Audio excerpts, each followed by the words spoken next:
Hello 10th class. तो आज हम डिस्कशन करेंगे ह्यूमन रेस्पिरेटरी सिस्टम पे।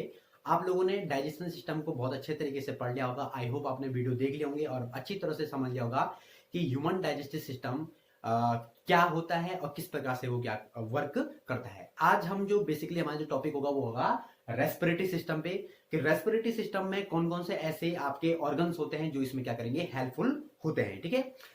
साथ ही साथ हम ये भी जानेंगे कि एरोबिक रेस्पिरेशन और एनारोबिक रेस्पिरेशन क्या होता है। ठीक है। तो हम इसको स्लाइड वाइज चलाएंगे इसको। तो let's play slide about respiration in human being. तो चलिए बच्चों चलते हैं आज के टॉपिक के बारे में जिसका नाम है रेस्पिरेशन। ओके, तो जानते हैं रेस्पिरेशन क्या है और ये हमारे लिए किस प्रकार यूजफुल होता है। ठीक है। तो देखिए, respiration is the process by which food is burnt in the cells of the body with the help of oxygen and release energy. It takes place in the mitochondria of cells. देखिए भाई, आपने क्या लिया, भोजन खाया। ठीक है, भोजन का डाइजेशन हुआ। डाइजेशन होने के बाद आपका जो कार्बोहाइड्रेट था किस में कन्वर्ट हुआ, ग्लूकोज में कन्वर्ट हुआ। आपका प्रोटीन किस में कन्वर्ट हुआ, अमीनो एसिड में कन्वर्ट हुआ। और आपका जो फैटी एसिड था वो किस में सॉरी, जो आपका लिपिड्स था वो किस में कन्वर्ट हुआ, फैटी एसिड्स में क्या हुआ, कन्वर्ट हुआ। ठीक है। अब जब ये आपका ग्लूकोज जब सेल में जाएगा तो ग्लूकोज क्या होगा, ब्रंट होगा, जलेगा। ठीक है ना, इन द प्रेजेंस ऑफ ऑक्सीजन। और जब ये आपका ग्लूकोज ब्रंट होगा सेल के अंदर, माइटोकॉन्ड्रिया के अंदर, ये क्या होगी, प्रोसेस होगी। तब इससे क्या निकलेगी, एनर्जी निकलेगी। और इस एनर्जी का यूज कौन करेगा, आपका जो सेल है वो अपने अदर वर्क के लिए, जो मेटाबॉलिक एक्टिविटी उसके अंदर और चल रही हैं उनके लिए करेगा। ठीक है ना। तो respiration is the process by which food is burnt in the cell of the body with the help of oxygen to release energy. तो ये डेफिनेशन क्या करनी है, आपने याद करनी है।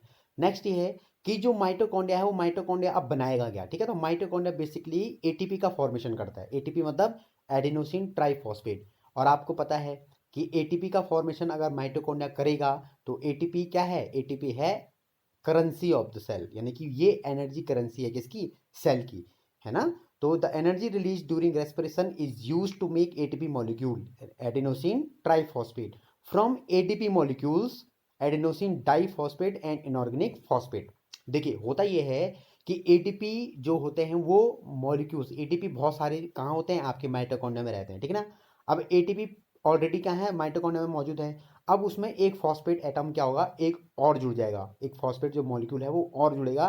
तो जब ये एटीपी यानी कि एडिनोसिन डाइफॉस्फेट, तो डाई में एक और फॉस्फेट जुड़ेगा तो क्या ट्राई बन जाएगा ना। तो देखिए यहाँ पे क्या हुआ, एटीपी एटीपी जो था ये क्या हुआ, फॉस्फेट के साथ जुड़ा और इसने एनर्जी को यूज किया इसने। ठीक है ना। और फ्रॉम रेस्पिरेशन, और इसने क्या बना दिया, एटीपी को बना दिया। ठीक है ना।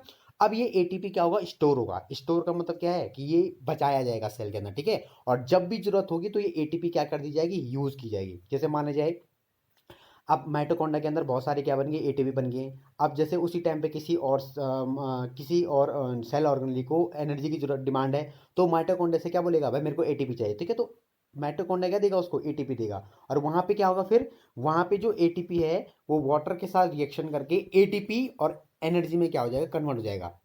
आ रही ना बात समझ में। यानी कि फिर से यहाँ पे एटीपी एटीपी तो अलग हो गया और प्लस एनर्जी क्या होगी, यहाँ पे अलग हो गई, और इस एनर्जी का क्या किया जाएगा, यूज किया जाएगा। ठीक है ना। तो energy is stored in the cell in the form of ATP molecule. When the cells need energy, ATP is broken down in the presence of water to form ATP and energy is release. यहाँ पे energy क्या होगी, release होगी।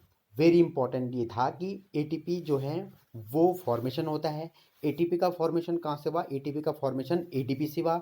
यानी कि cell में ADP पहले से मौजूद हैं और वो एटीपी क्या बनाएंगे, एक फॉस्फेट मॉलिक्यूल से जुड़ के क्या बनाएगा, आपका एटीपी का फॉर्मेशन करेगा। अब रेस्पिरेशन कितने टाइप के होते हैं, तो बेसिकली रेस्पिरेशन दो प्रकार के होते हैं, ये पढ़ा भी होगा आप लोगों ने। ठीक है। एक होता है आपका एरोबिक रेस्पिरेशन और दूसरा होता है आपका एनारोबिक रेस्पिरेशन। ठीक है। There are two main types of respiration, they are aerobic and anaerobic respiration. Aerobic का मतलब होता है बेटा कि in the presence of oxygen, यानी कि वो रेस्पिरेशन जो ऑक्सीजन की सहायता से किया जाएगा, यानी कि takes place in the presence of oxygen. It produce more energy the end product are carbon dioxide, water and energy. It takes place in most organisms. जैसे हम लोग, ठीक है, हम में कौन सी रेस्पिरेशन होता है, हमारा किस टाइप का होगा, तो हम में एरोबिक टाइप का ऑफ रेस्पिरेशन होता है, ठीक है ना। तो in aerobic respiration glucose is converted into pyruvate in the cytoplasm in the presence of oxygen, and then in the presence of oxygen pyruvate is converted into carbon dioxide, water and energy in the mitochondria। यानी sorry, देखिए glucose जो यहाँ पे आपका, ये glucose क्या हुआ, इसने ये ग्लूकोज सेल के अंदर मौजूद था, ठीक है ना, ये साइटोप्लाज्म में ये प्रोसेस हो रही, ठीक है। तो ग्लूकोज ने क्या किया, ऑक्सीजन की प्रेजेंस में इसने क्या किया, साइटोप्लाज्म में क्या हुआ, ये पायरुवेट में चेंज हो गया। पायरुवेट में चेंज हो गया मतलब ये एक एसिड, पायरुविक एसिड बोलते हैं इसको, इसमें क्या हो गया, चेंज हो गया। इस प्रोसेस को हम लोग बोलते हैं ग्लाइकोलिसिस प्रोसेस। कौन सी प्रोसेस है, ग्लाइकोलिसिस प्रोसेस, ठीक है।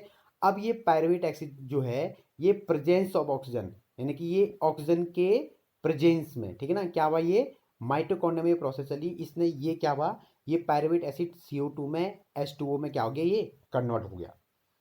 आ रही बात समय, और ये CO2 और H2O में कन्वर्ट हो गया, और इसने क्या बना दिया, यहाँ पे एनर्जी को रिलीज कर दिया, ठीक है ना। तो ये प्रोसेस ग्लूकोज है, ये पायरुवेट में बदला पहले glycolysis, through the glycolysis process, और देन क्या हुआ, ये CO2 में H2O में और एनर्जी में क्या हो गया, कन्वर्ट हो गया। तो ये है आपका एरोबिक रेस्पिरेशन, ठीक है। एनारोबिक रेस्पिरेशन जो है बेसिकली अब्सेंस में होता है, ऑक्सीजन की डिमांड इसमें चाहिए नहीं, ठीक है ना। तो takes place in the absence of oxygen, it produces less energy.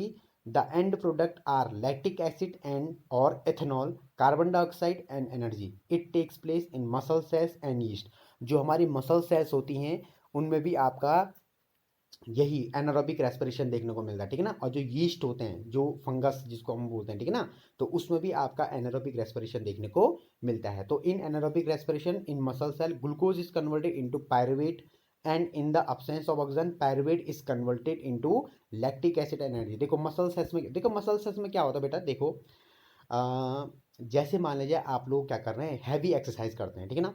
Heavy exercise मतलब जैसे आपने देखा होगा, जैसे आप कई दिनों से एक्सरसाइज नहीं कर रहे हैं और एकदम से आपने एक्सरसाइज ज़्यादा कर दी, तो आपके हाथ पाँव में क्या होता है, दर्द होने लग जाता है ना। बेसिकली जांघों में, इन जगहों क्या हो जाता है, दर्द होने लग जाता है, ठीक है। तो ये दर्द क्यों होता है, ये एक्चुअल में क्या होता है कि जब आप एक्सरसाइज कर रहे होते हैं तो आपको हैवी ऑक्सीजन की डिमांड चाहिए होती है, ठीक है ना। अब जब आप नॉर्मल रेस्पिरेशन कर रहे हैं आप लोग, तो उसमें तो वो डिमांड कंप्लीट नहीं हो पा रही है ना, क्योंकि आपको ज़्यादा ऑक्सीजन चाहिए। तो जो आपकी मसल सेल्स होती हैं वो एनारोबिक तरीके से क्या करेगी, रेस्पिरेशन करेगी, ठीक है, एनर्जी के लिए।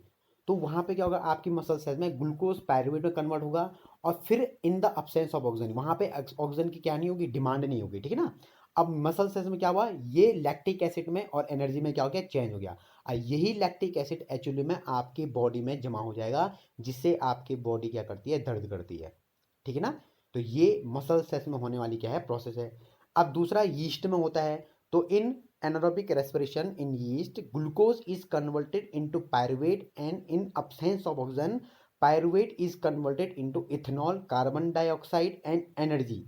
This process is called fermentation. Fermentation पढ़ा होगा आप लोगों ने, ठीक है ना। तो फर्मेंटेशन में क्या हुआ, यहाँ पे ग्लूकोज जो है पायरुवेट में चेंज हो गया, और फिर बिना ऑक्सीजन की सहायता से ये एथेनॉल में, CO2 में और एनर्जी में क्या होगा, कन्वर्ट हो गया। और ये एथेनॉल जो है इसी से अल्कोहल बनता है, ठीक है ना।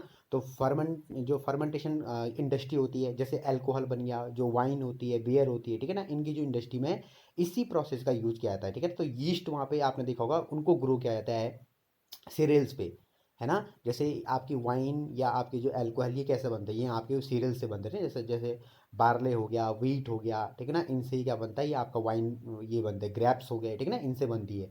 तो ये कैसे बनेगी, इन पे क्या करते हैं बेटा, इन पे ग्रो करवाते हैं यीस्ट को, ठीक है ना। और जब यीस्ट के लिए तो भोजन है वो, यीस्ट क्या करेगा, उन भोजन को भी खाएगा, और उस मैंने कि जो ग्लूकोज उसने बना लिया है उनसे, उसको क्या करेगा, उसको कन्वर्ट करेगा फिर एनर्जी में, ठीक है। वो तो एनर्जी ले रहा है, लेकिन वो उसके दौरान क्या बना देगा, इथेनॉल बना देगा। ये देखिए यहाँ पे इथेनॉल बने हुआ है, ठीक है ना। तो इसी इथेनॉल का यूज हम क्या करते हैं, अल्कोहल बनाने में, वाइन बनाने में, इन जगहों करते हैं।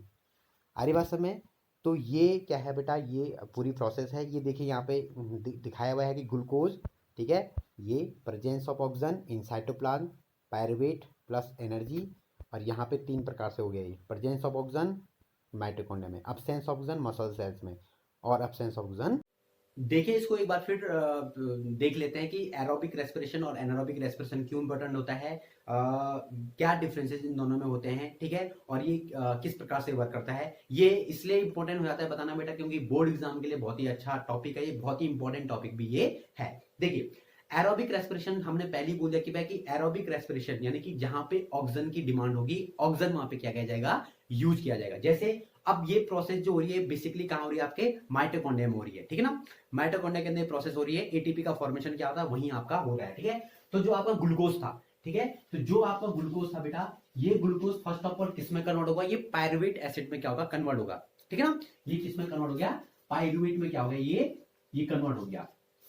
इस प्रोसेस को हम बोलते हैं ग्लाइकोलिसिस प्रोसेस। क्या बोलते हैं इसको, ग्लाइकोलिसिस, यानी कि when a glucose convert into the pyruvic acid it's known as glycolysis process, ठीक है ना। हालांकि आपके सिलेबस में है नहीं, आगे इसको समझने के लिए आपको बहुत समझना पड़ेगा, ठीक है ना। ये बहुत ही ऐसा नहीं कि एक ही तरीके से आपका डायरेक्टली ग्लूकोज पायरुविक बन जाएगा एक ही स्टेप में, नहीं, ये बहुत लंबी स्टेप्स होती हैं, या आप लोग जब हायर क्लास में जाओगे तब आपको समझने को मिलेगा, ठीक है। लेकिन इतना समझ जाइए कि ग्लूकोज हमेशा किस में कन्वर्ट होगा, पहले पायरुवेट एसिड में क्या होगा, कन्वर्ट होगा, ठीक है ना।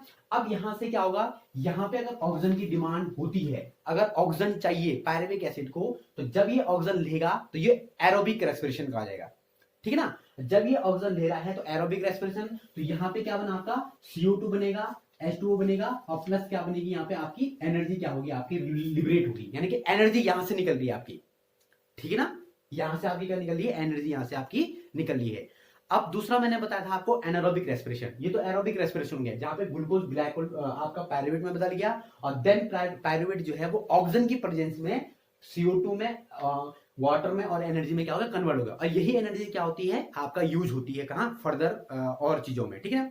एनारोबिक रेस्पिरेशन बेसिकली क्या होता है कि एनारोबिक रेस्पिरेशन में यहां पे ऑक्सीजन की हमको जरूरत नहीं है, हमको ऑक्सीजन चाहिए नहीं यहाँ पे, ठीक है ना। यहां पे हमको चाहिए क्या, यहां पे ऑक्सीजन की डिमांड नहीं होती, यहां पे पायरुवेट एसिड जो होता है वो ऑटोमेटिक क्या हो जाएगा, वो एनर्जी को लिबरेट कर लेगा, लेकिन यहां पे CO2 का फॉर्मेशन नहीं होगा फिर, ठीक है ना। तो यहां पे क्या हुआ, आपका ग्लूकोज जो बना एनारोबिक में, ग्लूकोज जो है आपका, ये क्या होगा, पायरुवेट एसिड में तो चेंज हुआ होगा, लेकिन यहां पे क्या होगा, absence in the sense of oxygen.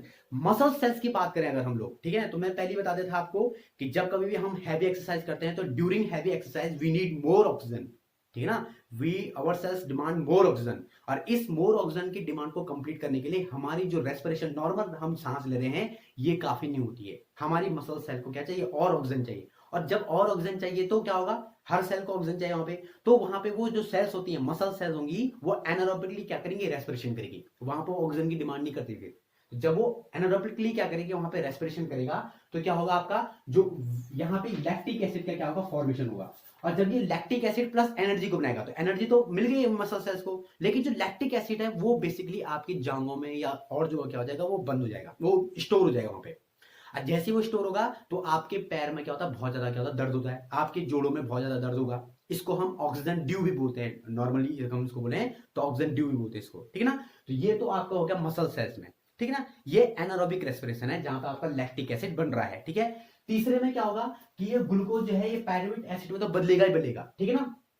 फिर क्या होगा, बिना ऑक्सीजन की सहायता से यीस्ट में, ये बेसिकली कहां हो रही है, यीस्ट में ये प्रोसेस होगी, यहां पे आपका इथेनॉल बनेगा, ठीक है ना। तो ये इथेनॉल जो है बेटा, ये इथेनॉल प्लस एनर्जी बन रही है, एनर्जी तो यूज हो जाएगी यीस्ट के लिए, लेकिन जो इथेनॉल है वो हम यूज कर लेते हैं, ठीक है ना।